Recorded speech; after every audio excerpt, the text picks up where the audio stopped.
Hello, everyone. Welcome to the virtual pub. My name is Boris Fisher, and we have. Sean O'Fear. Happy Oh, Thursday. got it right. Got it right. Good. Today we've got a special guest, Rod Crowder. Rod, we've known each other for since 2013. Some recollection there, and 7 years goes by very quickly, I must say. Absolutely, and thank you for having me along. I've got a virtual beer, a 0.0, to go along with the theme. And yeah, I didn't realise we'd known each other that long, Boaz. So yeah, absolutely, it's been a lot of fun along the way. It's a pleasure to have you here. So, just a quick bio, and then you could fill in the gap. So, you've been in the industry for what, around 25 years, around risk, resilience, and information security. I see that you're the lead instructor in the Disaster Recovery Institute International. I don't really know what that means, but you can explain it down the track. And you're sort of a regular speaker or invited speaker at various places around the world. And you come from the UK. What more can I say? Tick all the boxes, huh? Yeah. So do you want me to start and tell you a little bit about myself? Yes, please do. And tell me a little bit about OPSCENTRE as well, and then I'll get Sean to set. Okay. So look, OPSCENTRE as a business, we're basically a risk and resilience consultancy. What does that mean? We help organisations to assess their risks. So we build risk frameworks, we undertake risk assessments, build risk registers, and help them to set up those processes and compliance and governance frameworks. And we do a lot of work around disaster recovery and business continuity. And what that means is basically helping organisations to understand what some of the operational risks to their business are, and having a pre-built plan basically so that they have a response mechanism in place. As you mentioned, I'm the country representative for the Disaster Recovery Institute. Fundamentally, there are two large institutes worldwide. One is called BCI, the Business Continuity Institute. One is called the DRI, Disaster Recovery Institute. They're both very similar. They're both basically about, educating, promoting best practice around the world. DRI now has over 15,000 certified professionals globally. They run conferences, they develop best practices, provide training courses, and so on. Wow. So yeah, that's a bit about me and DRI and OPSCENTRE. Beautiful, beautiful. Okay, so let's start, but let's set the scene, and Sean is very good at that. So off you go. Yeah, thank you, Boaz. Okay, guys, look, in the ideal world, we wouldn't need to worry about anything. But unfortunately, in the real world, we have some unfortunate events, mishaps, and some events that basically helps or stops us from functioning. Now, organizations, they really care about the core business, and they do everything to make sure that the business continue to function, keep its profit, and basically run as normal. Unfortunately, and we can see today, especially in the COVID-19 pandemic situation, where a lot of employees are working from home, situations is different, has changed, and today organizations are subject to many attacks, many risks that are coming, unexpected events and unfortunate events. And what organizations, I guess, need to do today, or they're thinking of doing, is basically how to keep the organization working and functioning, how to keep the business continue. And for that, we have Rod here that is specialist in business continuity planning. And to you, Rod, tell us how do you help organizations, and what is it first? Yeah, so exactly. So just expanding a little bit about what I said before. I mean, there are organisations that will wait for an event to occur, whatever that might be, a pandemic, a cyber incident, a flood, a fire, a data center outage, data loss, data corruption, etc., and then try and work things out after the event. So a lot of organisations will wing it. And I've had numerous people over the years in business, I've been running OPSCENTRE now for about 20 years. I've had numerous people sit to me and say, yeah, Rod, this all sounds great what you do, but we've never had one of those. And, to be honest, it doesn't really worry me that much. Then, of course, there are organisations that rather than wait for that to occur and take that risk, they would like to have a plan in place that they can test, they can rehearse, and they can refine, so that if one of these events ever does occur, they've actually got a pre-planned mechanism, a pre-built plan, so they can respond with calm and confidence. So just as an example with that, you know, if you have a flood in a building and so on, obviously you have to evacuate. The first thing that happens is, you know, the emergency responders arrive and put everybody out in the car park or the park across the road. And then if you don't have a plan, well, it's like, well, what do we do next? You know, what are our most critical functions? What are our most critical people? What are our current deadlines? You know, who do we need to do that, et cetera, et cetera. And of course, organizations can get by just, you know, winging it and just working out at the time. But if you have a BCP, it'll tell you, you know, which people need to go and work from home, which might need to go to work from another office or another facility, what are the priorities, who might need to be stood down, how you might access your IT environments differently, etc. You know, which customers and shareholders and stakeholders do we need to inform and keep in the loop. So basically it gives them that sort of, you know, that confidence and, you know, a pre-built plan rather than, as I say, waiting till the actual disaster strikes and then going into panic mode. Yeah.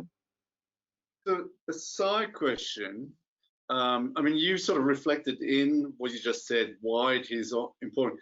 Is there anything else why organizations should really look at it more seriously? And then the other question, the supporting question is, from what you've seen around Australasia and elsewhere, what's the percentage that organizations do something with BCP? That you've So, you know, why is it important? People do it for different reasons, many different reasons. First of all, in many industries, it's regulatory requirement. So if you're a bank, you're a finance company, you're under ASIC or APRA regulations, you have to have it. If you're a bank, you're a superannuation fund, you're a broker, you're an investor, you're a funds manager, you know, you haven't got a choice. You don't get a license unless you have a business continuity plan, and you attest to the fact that it's tested, ongoing, people are trained, it's exercised, and so on. If you're a supplier to those organizations as well, so a lot of our customers are actually suppliers to the banks and the finance organizations. And of course, if those banks and so on outsource part of their functions to a second tier, that second tier also has to have that. So why is it important? You can't do business without it in many cases. There are obviously directors' fiduciary duties to shareholders. So if you're a publicly listed company, absolutely critical. The ASX listing rules do make mention of best practice around business continuity and disaster recovery and risk management. They don't mandate you must absolutely have it. However, as a director of a business, you're personally liable, you know, for impacts to shareholders and so on. So that's very important. And finally, it just makes good sense. You know, why do people do it? Why is it important? A lot of people just want to, you know, be able to sleep at night, knowing that there's a plan in place that is going to protect their business operations and their reputation. I've often said, you know, you can insure the physical assets of your business with an insurance policy. You can't insure your reputation and your name in the marketplace. And we see it every day, right? We see organizations hitting the front page because of whatever reason, whatever's gone wrong, whatever crisis and so on. Okay, so what are sort of the vulnerabilities do businesses normally try to address? So look, we typically start with an organization's risk register. An organization's risk register, if it's done properly, will look at a range of different risks. They'll look at strategic risks, operational risks, compliance risks, financial risks, and so on. And what drops out of that is the operational risks are what the BCP really responds to. So anything around types of, you know, geographic threats, floods, extreme weather events, storms, hail, IT incidents, IT outages, data center outages, cyber incidents, and sort of failure of suppliers and key critical third parties is also becoming increasingly importantly. Okay, excellent. I have a question. Yeah, who is responsible of a BCP in organizations? And also, supporting questions, what are the first or initial steps when you start to a BCP plan? So who's responsible? It's a very good question. It's not completely consistent. It depends on the size of the organization, the culture of the organization. It can be the CEO in a small organization. It's often the CFO, who generally is the person that has a seat at the audit and risk committee in a mid-tier type organization. So generally most listed companies will have an ARC, an audit and risk committee, and the CFO will sit on that. For larger organizations, they might have a risk and compliance manager who would own business continuity. And in a lot of organizations, quite wrongly, IT still owns business continuity because it's seen as a system thing. It's seen that, you know, it's all about systems, it's all just about IT. In fact, it's not just about IT. IT is a component, but it's about keeping the business running, not just about keeping IT running. So there's no one answer, I'm afraid, Sean. Everyone always asks that, you know, who is the owner? And again, it really comes down to the nature of the organization, the size, the industry you're in, and so on. We have some clients that have hundreds or dozens, like, you know, the global banks. I think Citibank has 2,500 people in business continuity globally. You know, so, you know, teams of people in countries. We'll have some organizations that have absolutely nobody in BCP, and we basically outsource that function for them. Okay, and what are the main things that you look at when planning a BCP? So the way it basically works is that we need to understand what are the business functions and processes. So we typically start out with an organization chart. It's as simple as that. We look across the organization, say, right, you've got all of the corporate functions, HR, finance, IT, legal, marketing, sales, etc. And then, as I always put it, there's a pointy end to the business, which is the unique part. You might be running a prison, you might be running a marketing agency, you might be running a bank, you might be running a credit union, you might be running a hospital. So that's where it all differs. So all of those corporate functions are quite easily. Everyone wants to get paid. So when you're talking to finance, one of the most critical functions and processes is payroll. Financial reporting and you know, budgeting and so on is probably something that can wait in the event of a disaster. So all those corporate functions are relatively easy to define and look at the criticality of. Some of the other ones in some of the, as I say, the in the actual business operations area can be a bit more challenging. But what we do is we sit down with each of those groups and we basically paint scenarios and say, look, as simple as this, if it was an outage that caused you, say, to be out of the building without systems, without people for 30 days, what are the impacts on your business functions and processes? What is most important right now? And people sort of often scratch their head and we say, well, look, imagine you're standing at the evacuation point, the muster point. What are you going to do right now if you've got to get your area of the business back up and running? And they'll say, okay, well, first of all, I need Mary and Jim from the accounts receivable area. And then in 2 days' time, I'm going to need this person, and I'm going to actually add on this, and then they're going to build the team back up over time. Because what you don't want to do with the business continuity plan is assume that everybody is available right from the minute of any sort of impact, because that can create absolute chaos. And the typical rule around the BCI and the DRI is that you're probably looking at about 30 to 35% of your normal complement of staff.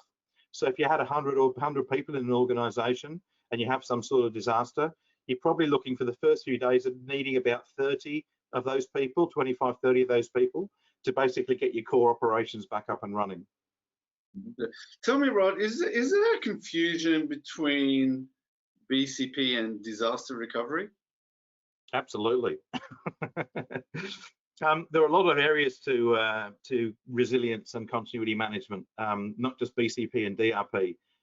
Emergency management is where it sort of starts, and that's the life safety piece. If we're going to roll back to that, so emergency management is, you know, where the fire is coming. If you've got some sort of physical incident, they evacuate everybody out of the building. They go through all the toilets and all the meeting rooms and so on, and they get everybody out and they sweep the building. But that's where their responsibility basically ends. You know, once people are out of the building and it's safe, you know, emergency services don't really care whether your business survives or not. They've just done their bit. They protected life safety. Then you've got things like, you know, kick in like crisis management and crisis communications. And then, of course, you've got business continuity and disaster recovery. Now, disaster recovery really focuses on technology, just terminology. It's still disaster, it's still business continuity. They all sound very similar. But sort of the one thing that the whole industry or the whole, you know, all the professionals have really agreed on is that, you know, we do agree that DRP is really around systems and technology. And BCP is about the broader issues of business, the whole of business, so premises, suppliers, people, supply chain, etc. And business continuity tends to, if it's done properly, is not just about the recovery aspects post an incident. It's also about looking at preparedness and countermeasures and what can we do now to minimize the impacts of some of these things should they occur. So you might, as part of business continuity, not just say, well, if we have a disaster, these are the things that, you know, we need to recover. we should also be saying, well, what can we do now? You know, let's look at our insurance. Let's remove that sole supplier of materials for a particular process. Let's put better backups in place to improve our IT. Let's remove some key people risks and so on. So business continuity is really preparedness and response, whereas DRP is typically just a response mechanism. Okay. So let's get to the crux of the the discussion.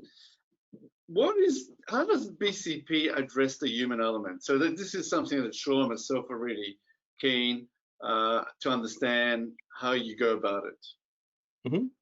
So look, a BCP, a good BCP, isn't necessarily incident-based. And what I mean by that is, it's not if we have a fire, if we have a flood, if we have a cyber attack, if we have whatever.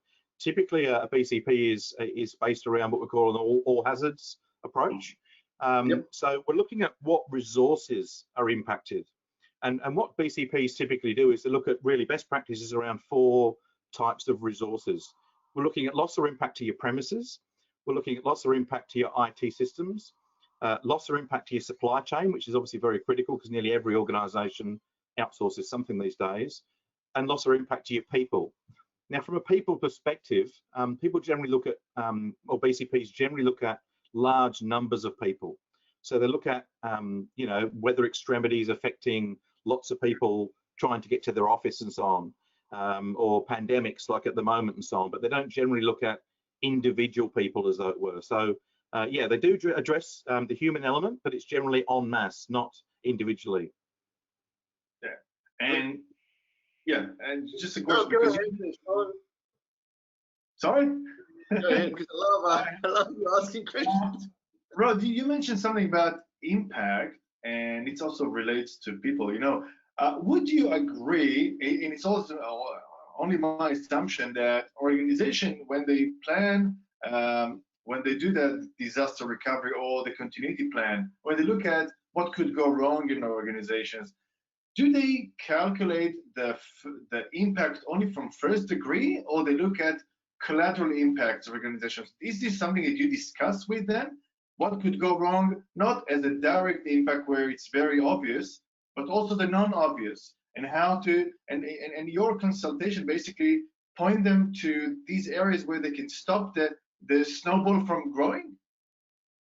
Yeah, it's a really good point, Sean. I remember I went to a conference in the US, and there was a gentleman there after Fukushima, a Japanese gentleman, and we had an interpreter who was interpreting on his behalf, and he gave a story about how an organization which was 6 levels down the supply chain basically brought the whole car industry in Japan to a halt. And that organization was a 26-person company or something like that, 23, 26-person company that polished the piston rings that went into car engines. So there was the car manufacturer, there was the engine manufacturer, there was the piston manufacturer, there was the piston ring manufacturer, there was the people that polished the piston rings that went on the. So, as you say, that snowball effect, who would have known that a small 20-odd person company that basically polished the piston rings that went on basically 2/3 of the cars in the Japanese market could bring the whole industry to a halt? So, yes, we do. Obviously, when you're starting out with an organization that doesn't have a BCP, you've got to start at the top and say, look, what if there's a direct impact to your business today? You know, where do we start? What are the most important things to you? But then, obviously, as we drill down and mature, we start to say, right, now what are the secondary, the tertiary impacts and so on? Okay. Very important. So why don't businesses address the human element? I would have thought that, you know, if you've got an insider that decides to intentionally be malicious, that could cause severe harm to the organization, that's not considered as part of the business continuity plan. Why wouldn't it be? It's interesting, isn't it? You probably know more about this than I do, Bias. They do No, but I'm asking from your point of view. Yeah, no. So cyber response plans typically do look at, you know, individual threats from threat actors and so on, and individual people that can cause damage to the organization. I think from a BCP perspective, it's a combination of a few things. I think it's trust, and I think it's also culture, and I think it's also a bit of a misunderstanding about how severe an individual working in the organisation, what's the severity of impact that they can actually cause. The people that are paid to work for your organisation are generally trusted, right? Yes.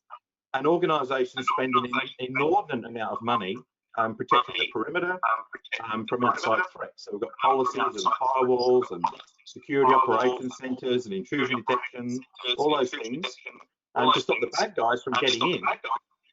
But they actually don't look at that insider threat as actively as they do those external, because I think, as I say, there's a level of trust there. I think they naively expect that the people that are being paid to do the job are trustworthy, they'll do the right thing, but that's not always the case. People get untreated unfairly, they have problems with company culture, lack of direction, lack of reward, etc. And so people go off the rails, right? We're all human beings. So, and the mute sound is going crazy. Sean, did you have another question that you wanted to ask? I did, because I thought it's making an echo. Yeah, look, it's really nuts. I mean, this is what we do all the time. Oh, what? I'll mute you. Yeah, sorry. This is what we see all the time. That, you know, when we look at business impact, of course, that could be a rain, a flood, an atomic bomb. But when we look at people, from some reason, people are more looked at from a cyber area and not from other areas. You know, now people are operating the organizations. Without people, there is no business. And people are touching almost every aspect of the organization. So, and part of it, sometimes a major part of it is about the IT and about the cyber, but it's not. When we look at inside the risks, it's not always about the IT. So it could be the janitor that left the door open and water came in, or a broken window, or the CFO that made a mistake in calculation, which is nothing to do with IT. It's more about people. So when you identify the critical assets and the critical processes for organizations to make sure that that if something goes wrong there, what's the human element weight there in this process? Well, I mean, you raise a good point. I mean, these employees are the ones that basically hold the keys to your business. You know, they're the ones that are trusted with financial delegations to make payments, and guys running around with all the administrator passwords in their phone or in their back pocket to your IT systems and so on. I mean, these are the people with the utmost level of trust, and are therefore fundamentally some of the most risky people in your organization. Let's be honest. I mean, as I say, you try and keep all the bad guys out, you know, the hackers and the people with the malware and the ransomware and so on. You know, you spend millions and millions of dollars protecting your perimeter, yet these people that are walking in and out of the front door every day are the ones that are not only paid to be there, but the most highly trusted. And, you know, as I say, things like, you know, financial authorities, we still see organizations that don't have dual signatory for releasing funds. I mean, obviously smaller organizations rather than large ones. IT staff that have got unprecedented access to different systems and so on. So it only takes someone to either collude or to become, you know, annoyed or upset about something in the organization, have a bad day. I mean, we're all human. We have, you know, we don't all wake up, you know, 100% every day. Things happen in our personal lives and so on. Yet organizations really don't seem to take that into effect in terms of their business continuity planning.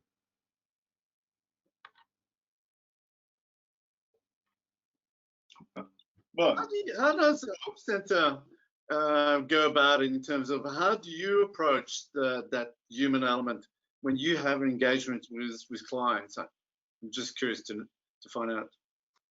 Yeah, absolutely. Look, it's relatively new. It's not something that's widely included in best practice. It's not something that's sort of, you know, the BCI, the DRI, the ISO standards, and so on have really actually caught on to yet. To be honest, I don't think. I think it's a little bit bleeding edge, as it were, to use a term. But what we do is we assess key risks when we do the business impact assessment and the risk assessment. We do ask about key person vulnerabilities and people that have, so we undertake a risk assessment on individual roles and individual positions.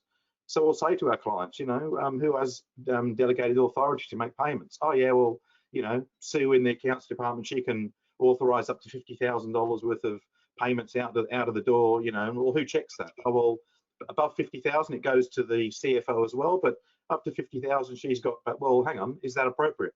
What sort of damage could you do if you looked at that compounded? Similarly with access to systems and so on, is there only one person that knows all of the passwords and all of the administrator rights and so on to your applications? Is that appropriate? Should those passwords and those protections, those controls and so on be centralized so that they're not all in one person's in one person's arsenal basically? So we do risk assessments at an individual level, and we make sure that organizations understand what the risks that those individuals can present. And it's not just a one-off, it's also about ongoing, so that's really important. So obviously you do this up front when you build a business continuity plan and you put in place a risk framework. You've got to do it from the start, but things change in a business. Things change ongoing, and so you need to make sure that you keep on top of this and that you actually, you keep assessing ongoing.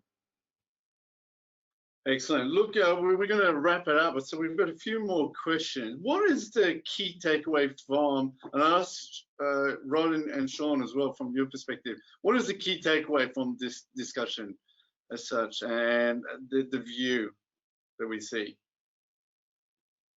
So if I can start, I think insider threats are very real.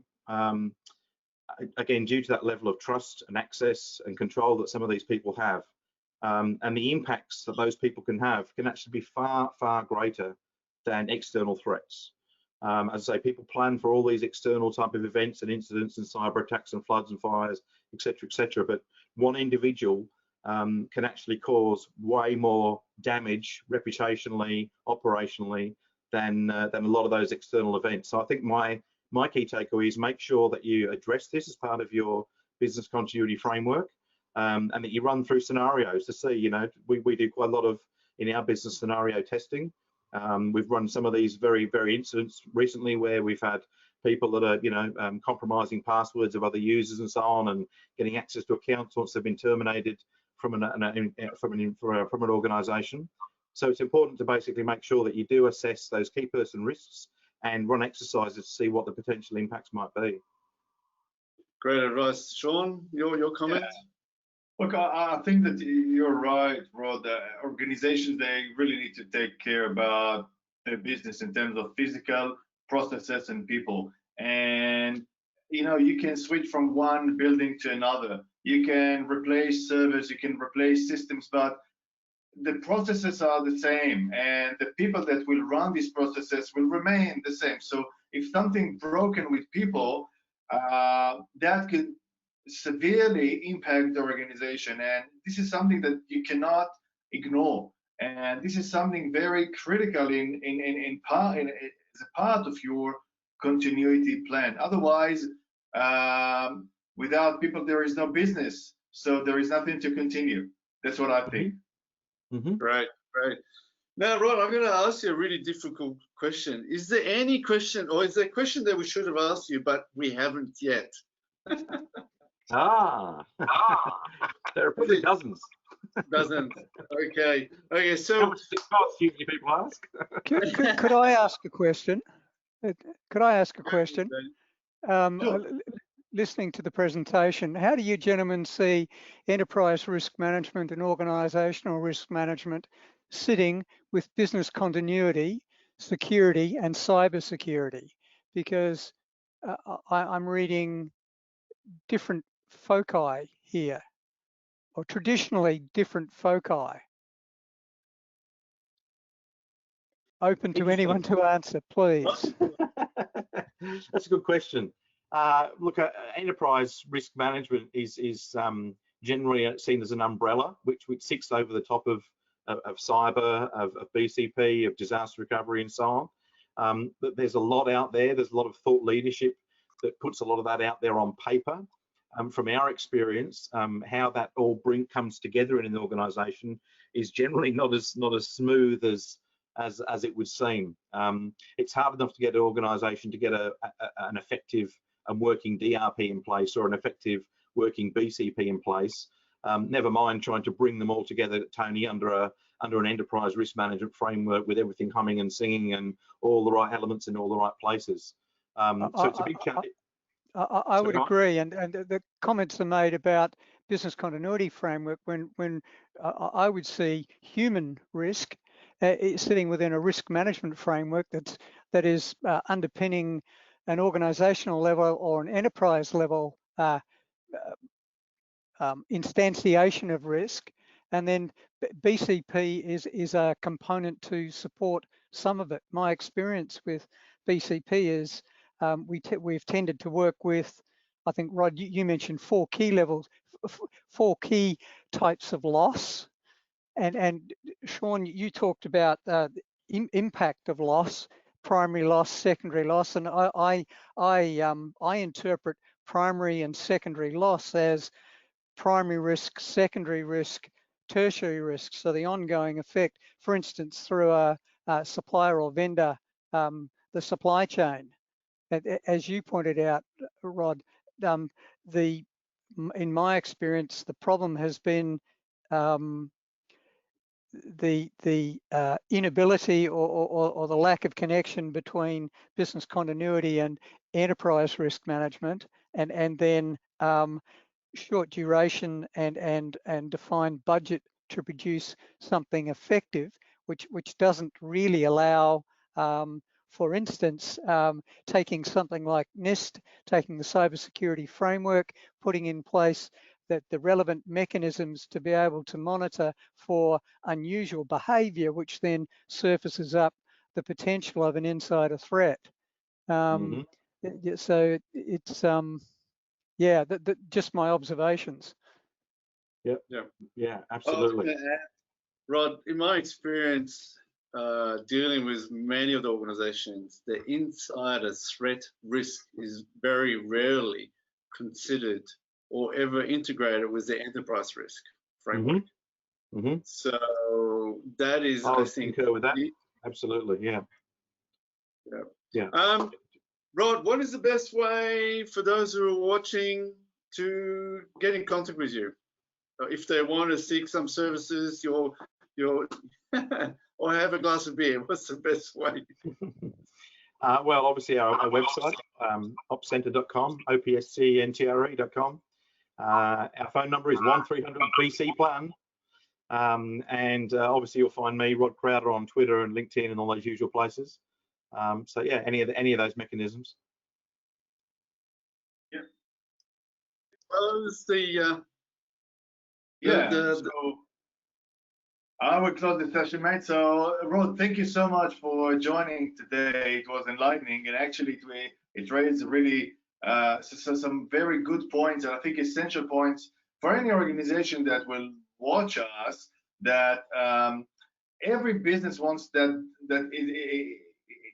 the business itself will keep growing and will keep functioning, and every business have a planning to manage the risks, but unfortunately events happens, and if there is no plan in place, disaster will probably happen big time. So thank you for joining us. We'll definitely promote you on our channel.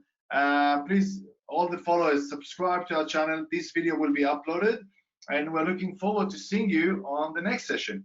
Buzz. Yes, I certainly do. And thanks, Rod. It's really great to spend 7 years on a video. No, that'll be good. It'll be good. So yes, so our next session will be in 2 weeks. That's going to be something quite interesting about threat intelligence and how that relates and correlates with insider risk. So that's something that you know quite a bit about that, Sean. Good. With that, I wish you a great afternoon, and thanks for joining Sean, myself, and Rod again, and hope to see you next time. Cheers, everyone. Thank you. Cheers.